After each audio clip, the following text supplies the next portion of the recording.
I did a video yesterday where I was talking about how my mixing techniques when I'm performing live at events kind of goes against conventional wisdom, where I think nowadays people think that they have to beat mix or they have to build from a low BPM to a high BPM kind of thing in these sets.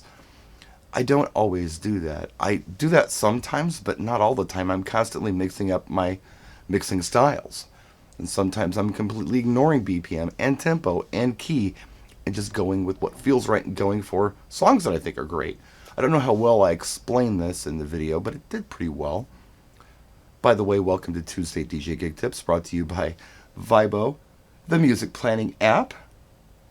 This is on a Tuesday, so that's kind of special. I'm actually getting it out on time. And by the way, you might hear some noise upstairs because we've got a new puppy. And the puppy is awful cute, right? But the puppy makes noise and people are running back and forth trying to manage the puppy. I think we're going to call him Chico. Anyway, there were some really good comments on that video, and I didn't know if the video would get a lot of attention, and it did. It did pretty well. Got a lot of likes, a lot of really thoughtful comments. Some people in the comment section were asking to hear a mix that I was referring to that I do. And the mix is, what is it? It's the Twist by Chubby Checker. It's Twist and Shout by the Beatles into Shout, which, by the way, is the Otis Day and the Nights version of Shout. And how I'm using things like resolves and bridges and little breaks in songs to make these transitions. And they're very effective. And the dance floor builds and builds and builds. I'm doing this type of thing during, kind of like that family hour thing, the variety with grandma out there and your mom and your little cousin, stuff that everybody can kind of deal with at weddings before I go into whatever the people getting married wanted later on in the evening, be it EDM or hip hop or whatever. I do these family hour things. And they're real simple transitions, but they're very effective. And some people have said, hey, I really wish I could hear an example of this. Could you put it on Mixcloud? I could, but look, maybe it's a generation thing. I'm a child of the 70s, 80s, and 90s, probably the early part of the 2000s as well. It's where I was kind of formed into who I am, I guess. And one thing about my generation is that I think most of the cool kids wanted to be different. We didn't want to be like everybody else. We wanted to do our own thing and have our own style. We wanted to be unique. I don't see that uniqueness out there like I used to. People tend to want to look alike and sound alike. And I would discourage that because it's cooler to be unique. If you're like everybody else, who cares, right?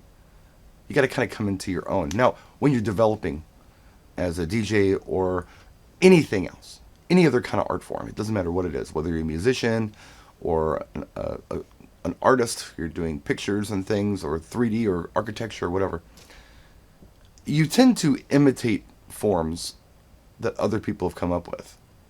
Like you tend to okay, I'm going to see how Tiesto mixes, I'm going to see how David Guetta mixes, and I'm going to see how Grandmaster Flash mixes, and I'm going to see how DJ AM mixed, and you emulate them. You try to figure out how they did things. And that's cool, but at that point you're only copying. It is a great way to learn technique, though. I heard a quote from Miles Davis a while back, and he said he really liked it when he started playing like himself. And that's exactly what he was talking about. And I've mentioned this before in videos, but he was talking about emulating other trumpet players and learning their technique and their style and all that. And then one day, he started trying things on his own and came into his own.